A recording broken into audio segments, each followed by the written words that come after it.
Hey friends, today we are doing a Dollar Tree book review with 5 Dollar Tree books.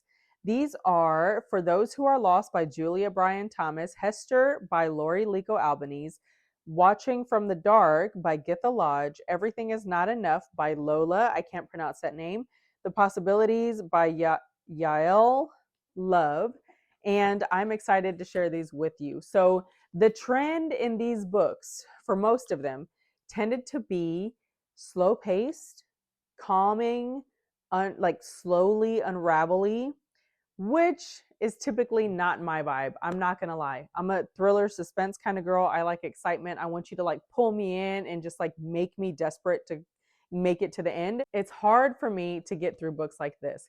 I will share my thoughts with no spoilers if you've never seen any of my book reviews. I have come across so many different stories and authors and genres, and I am willing to take a risk because it's $1.50. So let's go ahead and get started with the first one, For Those Who Are Lost by Julia Bryan Thomas. We're following a family who has to make hard decisions because of war times. And in order to keep their children alive, they have to send them away because, of course, the military is going to come through and kind of take over people's spaces and monitor and do all this stuff. So they sent their kids away with the school teachers, and we begin to follow these different situations and relationships. We have the family that has to send off their children, we have the teachers, we have the kids. And I think what mostly kept me involved in this story was the fact that the children were a part of the narration. So the kids were kind of going through the different things that they thought and saw and things like that. So you get multiple perspectives throughout these hard times. And then, of course, they're trying to work their way back together and figure out how all of that's going to unravel. And then you kind of just get to go through all the situations and different feelings and emotions that the parents have, the kids have, the teacher has, and everything that comes along with being separated as a family and having to work through that and reconnect after the war. So this is a good book. Let's see what I wrote in my little Dollar Tree book log. There's a place in here for you to jot your ideas and give it an actual review. For Those Who Are Lost, I gave it 3 3/4 stars. Describing the book in 3 words, I put slow, interesting, and uneventful. So everything, like I said, unfolded very even keel. There wasn't like any high drama or high suspenseful moments. It says, this book reminds me of Kristen Hanna's The Nightingale in a sense. We're following a family in war times who have to make tough decisions to keep their families alive.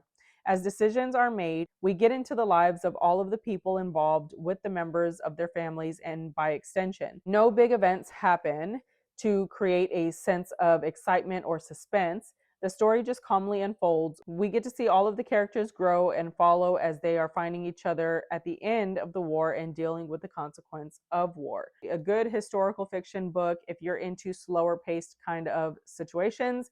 It's just not my cup of tea 100%, but I did enjoy the actual story, so I do recommend this book. Next, we have Hester by Lori Lico Albanese.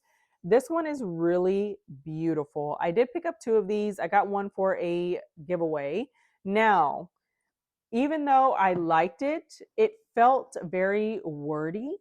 I kind of felt like if you're into poetry and if you're into that calm kind of descriptive vibe, then you would enjoy this. It has a slight magical element to it. It has sewing context and undertones, and it deals with a main character having to kind of subdue their talents and then over time be able to embrace those things and kind of figure themselves out. So the magical element in here is that the main character can actually see color in words and text and emotions and things like that. So she does talk a lot about, not a lot, she does talk about that and how that relates to how she stitches. It's very old worldly. So of course there is no electricity, there's no social media, there's no anything like modern world. It's all old world. So I do like that element a lot. I think that's why it was important to be descriptive in the context and kind of create this world for you. It was just, again, slow paced, not always my jam, but if you're in the mood for like a calm read, or if you're into poetry, or if you're into descriptive kind of writing, then this is going to be your vibe. It's a good story. I did enjoy it. Do recommend for the $1.50. Next, we have Watching from the Dark by Githa Lodge. I really had high hopes for this book and I actually enjoyed it. This one, right in the opening, there's a murder. There's a murder and there's a witness. And as the story moves forward, we go back and build up to this moment. And all the while, you're trying to place who it could have been, how it could have been, what happened, what was this person. And it was a really good unraveling of the story. So I do recommend this one as well if you're into a mystery thriller kind of thing. Again, it was kind of chill, kind of timid and slow paced, but it was purposeful. So I did enjoy this one a lot. I do recommend this one. Next, we have Everything Is Not Enough by Lola. This is the name. Now, this was not for me. Okay. This was not for me at all. I'm not a fan of dramatic, mundane, day to day writing or stories. I like something that's happening. I need something to happen and I need to figure it out, or we need to figure it out, or there needs to be some kind of battle and we come out on the other end. Like there has to be something. I cannot just do drama. Like it's not for me. Like when you watch reality TV, I can't. I cannot. So this one, I put not going to rate it because I didn't like it. I did not like this book. There were so many characters with several different storylines that didn't intertwine. The characters were so unstable, obnoxiously indecisive, all that drama and nothing happened. There was a few twists, but not anything that made the drama worth it. Not for me. So this is very conversational, very person to person, very dramatic. And it's just not my vibe at all. I need a storyline to unravel and conclude into something big. The Possibilities by Yael Goldstein Love. I almost DNF'd this book because she was so chaotic in the beginning.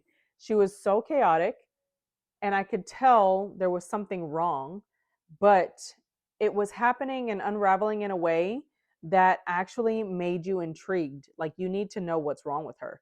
And as the story unfolded, you started to realize that you could relate a lot as a parent or as a mother with this character.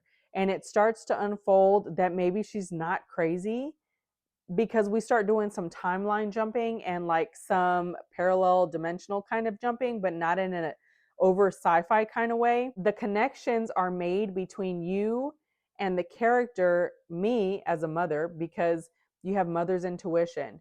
You have that doom process thinking where you're like, the worst case scenario is absolutely a possibility. You panic whenever your babies are tiny and just can't help themselves, and how many times do you have to save their lives in their little life? And what would you do if they never existed?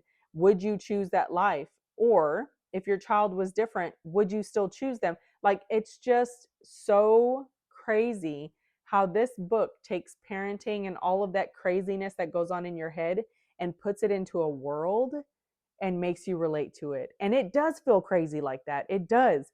So I actually really enjoyed this book. And there was a part in here where she confronts her mother.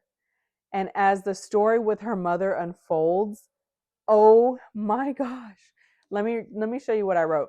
I had to brain dump and I didn't even fill nothing else out because I was just like, I got to get my thoughts out.